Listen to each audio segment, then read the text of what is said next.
Good morning बच्चों। तो आज का टॉपिक है व्यावसायिक पर्यावरण, बिजनेस एनवायरनमेंट को पढ़ना स्टार्ट करते हैं। तो पहला ही टॉपिक है जिसके अर्थ क्या है, बिजनेस एनवायरनमेंट। बिजनेस एनवायरनमेंट यानी व्यावसायिक पर्यावरण। तो पहले तो ये व्यवसाय पर्यावरण होता क्या है। तो व्यवसाय पर्यावरण एक महत्वपूर्ण आर्थिक गतिविधि है जिसका उद्देश्य लाभ प्राप्त करना और समाज की आवश्यकताओं को पूरा करना। क्या क्या है, एक तो लाभ प्राप्त करना और समाज की आवश्यकताओं को पूरा करना है।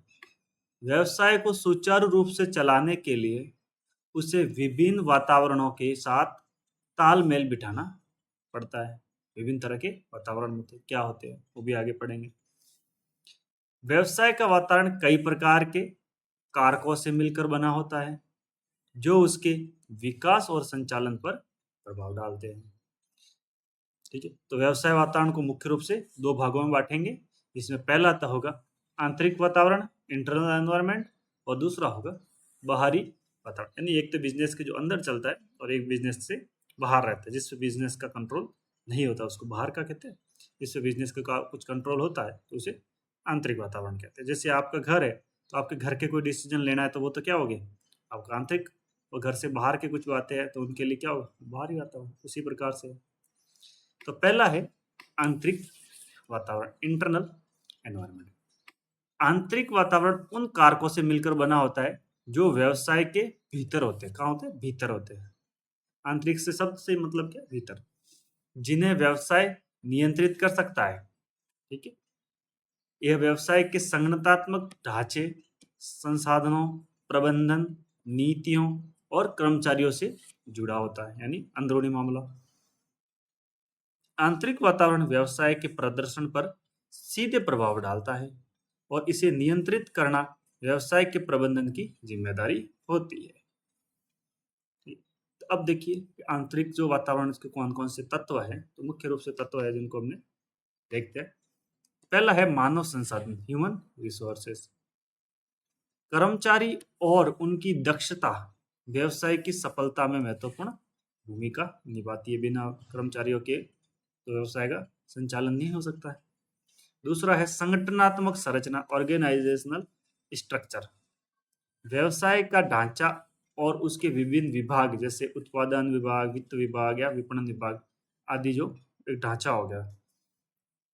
ठीक है, नेक्स्ट है प्रबंधन या मैनेजमेंट। प्रबंधन व्यवसाय की रणनीति बनाने में और निर्णय लेने में अहम भूमिका निभाता है। नेक्स्ट, आवश्यक संसाधन, रिक्वायर्ड रिसोर्सेज। क्या क्या होते हैं? पूंजी, सामग्री, तकनीकी आदि व्यवसाय के आंतरिक कारक होते हैं जो इसकी गतिविधियों को प्रभावित करते हैं।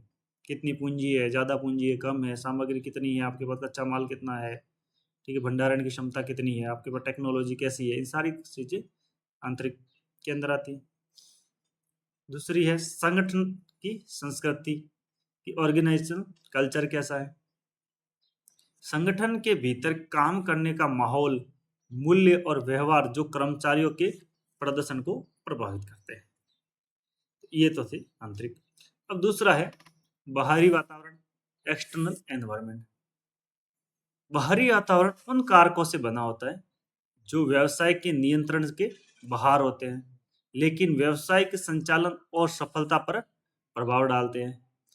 व्यवसाय की को बाहरी वातावरण के अनुसार अपनी रणनीतियों में बदलाव करना पड़ता है। आंतरिक है जब तो आप खुद निर्णय लेते हैं, लेकिन बाहर के वो आपके बस की नहीं है, इसलिए क्या करना पड़ेगा? अपने बिजनेस के अपने निर्णय बाहर के वातावरण के अनुसार बदलने पड़ेंगे। लेकिन बदलोगे कब? जब आपको पता होगा। तो सबसे पहला कार्य क्या? बाहरी वातावरण का पता होना जरूरी है। ठीक है, अब देखिए बाहरी वातावरण को भी दो भाग बांटे हैं इसने। तो एक तो है सूक्ष्म वातावरण और एक है व्यापक वातावरण, माइक्रो एंड मैक्रो। ठीक है, तो पहले सूक्ष्म और व्यापक वातावरण है, उनको पढ़ देख लेते एक बार। सूक्ष्म वातावरण क्या होता है? सूक्ष्म वातावरण में वे कारक शामिल होते हैं जो सीधे व्यवसाय के साथ जुड़े होते हैं और जिनका व्यवसाय के दैनिक संचालन पर सीधा प्रभाव पड़ता है, रोजमर्रा के कार्यों पे सीधा प्रभाव पड़ता है। यह वातावरण व्यवसाय के निकटतम तत्वों से बना होता है, जो ज्यादा क्लोज में रहते हैं, ठीक है, और जो सीधे व्यवसाय की गतिविधि पर प्रभाव भी डालते हैं। कौन कौन से है वो तत्व? तो पहला आता है कस्टमर। व्यवसाय का सबसे महत्वपूर्ण हिस्सा क्या होता है? ग्राहक होते हैं। तो ग्राहक की मांग, पसंद नापसंद का व्यवसाय पर सीधा प्रभाव पड़ता है। तो ग्राहक का संतुष्टि व्यवसाय की सफलता की कुंजी होती है। जब ग्राहक को संतुष्ट नहीं है तो मतलब आपके व्यवसाय में कहीं ना कहीं कमियां हैं, उसे सुधार की जरूरत है। आप ग्राहक को तो बदल नहीं सकते, आपके व्यवसाय को सुधार सकते हैं। नेक्स्ट है प्रतियोगी, कॉम्पिटिटर। आपके जैसा और कौन बिजनेसमैन है? तो व्यवसाय को बाजार में अन्य कंपनियों से प्रतिस्पर्धा का सामना करना पड़ता है। प्रतियोगी व्यवसाय को मजबूर करते हैं कि वह अपने उत्पादों की गुणवत्ता और कीमत में सुधार लाते हैं। कॉम्पिटिटर रहते हैं तो उसमें क्या होता है? गुणवत्ता अच्छे से अच्छी देनी पड़ती है और कीमत भी कम से कम रखने का प्रयास रहता है। आपूर्ति करता, सप्लायर। व्यवसाय को चलाने के लिए आवश्यक कच्चे माल और सेवाएं आपूर्तिकर्ता से प्राप्त होती है। आपूर्तिकर्ता की विश्वसनीयता और कच्चे माल की गुणवत्ता व्यवसाय की उत्पादन प्रक्रिया में प्रभावित करती है। और है मार्केटिंग मध्यस्थ, यानी मार्केटिंग इंटरमीडिएट। कौन कौन से होते हैं? तो ये वे एजेंट होते हैं जो उत्पादों को ग्राहकों तक पहुंचाने में मदद करते हैं। जैसे कोई कंपनी उत्पाद बना रही, वो डायरेक्ट तो बेचती नहीं। कुछ कंपनियां होती है वैसे, अधिकतर तो क्या करते हैं, बीच में मीडिएटर होते हैं, उनको देते हैं और वो आगे से आगे बेचते रहते हैं। जैसे क्या कौन होते हैं? थोक व्यापारी, खुदरा व्यापारी और वितरण एजेंट। ठीक है, तो उनसे कैसा संबंध है आपका? ठीक है, वो कहाँ तक पहुंच है, किस प्रकार के आपके मध्यस्थ है, तो वो भी काफी फर्क पड़ता है। सार्वजनिक समूह।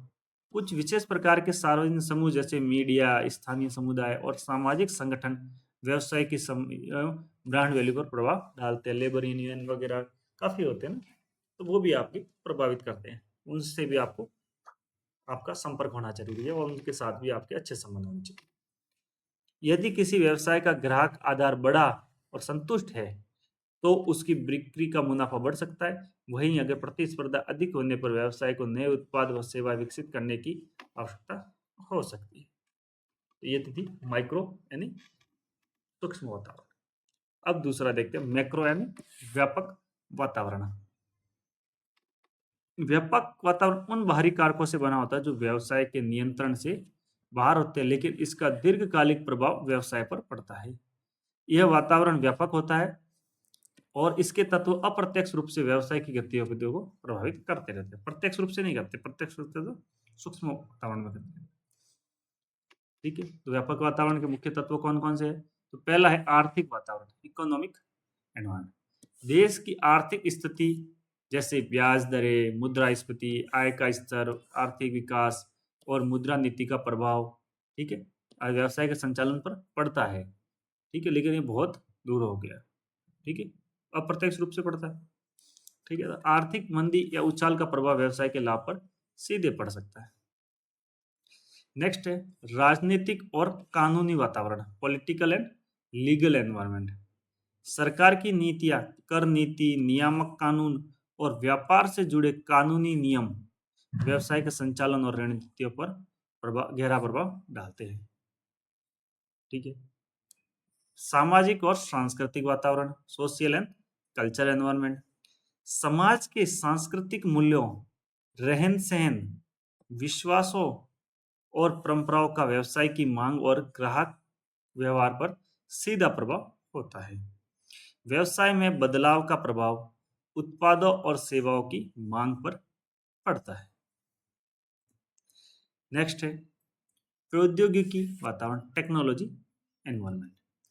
तकनीकी विकास व्यवसाय को नवीन संभावनाएं प्रदान करता है। तकनीक में हो रहे नवाचार और नए उपकरण व्यवसाय की उत्पादकता और कार्यक्षमता को प्रभावित करते हैं। नेक्स्ट है प्राकृतिक वातावरण, नेचुरल एनवायरनमेंट। प्राकृतिक संसाधनों का उपलब्धता, मौसम, जलवायु परिवर्तन और पर्यावरण के जुड़े कारक व्यवसाय की उत्पादन प्रक्रिया पर प्रभाव डालते हैं। कई उद्योग प्राकृतिक संसाधनों पर निर्भर होते हैं, इसलिए इसका व्यवसाय पर सीधा प्रभाव पड़ता है। जैसे कोल वाले हो गए या लकड़ी से संबंधित हो गए, पेड़ पौधों से संबंधित हो गए, प्राकृतिक खेती से संबंधित हो गए, तो उनका तो प्रभाव सीधा पड़ता है। नेक्स्ट है वैश्विक वातावरण। वैश्वीकरण के कारण व्यवसाय को अंतर्राष्ट्रीय बाजार के अवसरों और चुनौतियों का सामना करना पड़ता है। इसमें विदेशी नीतियां, आयात निर्यात नियम और वैश्विक प्रतिस्पर्धा शामिल है।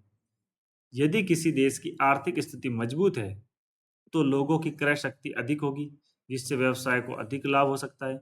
वहीं तकनीकी बदलाव व्यवसाय को नए उत्पादों और सेवाओं को विकसित करने के लिए प्रेरित कर सकते हैं। आगे देखते हैं कि व्यवसाय वातावरण के क्षेत्र कौन कौन से स्कोप है, उनको देखते हैं। पहला तो है आर्थिक वातावरण।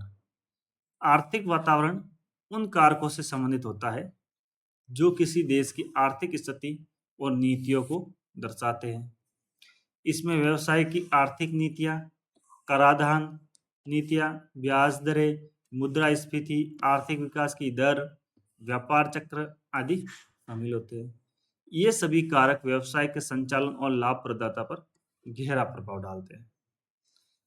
यदि किसी देश की आर्थिक स्थिति स्थिर है तो क्या होगा? व्यवसाय में विकास की संभावनाएं अधिक होगी। वहीं अगर आर्थिक मंदी का प्रभाव है तो क्या होगा? व्यवसाय की बिक्री और मुनाफे पर नकारात्मक असर होगा। दूसरा है सामाजिक और सांस्कृतिक वातावरण, सोशल एंड कल्चरल एनवायरनमेंट। यह व्यवसाय के उस सामाजिक सांस्कृतिक ढांचे से संबंधित होता है जिसमें वह संचालित होता है। इसमें समाज के मूल्यों, मान्यताओं, परंपराओं, जीवन शैली और जनसांख्यिकी तत्वों का समावेश होता है। व्यवसाय को इन कारकों के अनुसार अपनी रणनीतियां और उत्पाद बनाने की आवश्यकता होती है।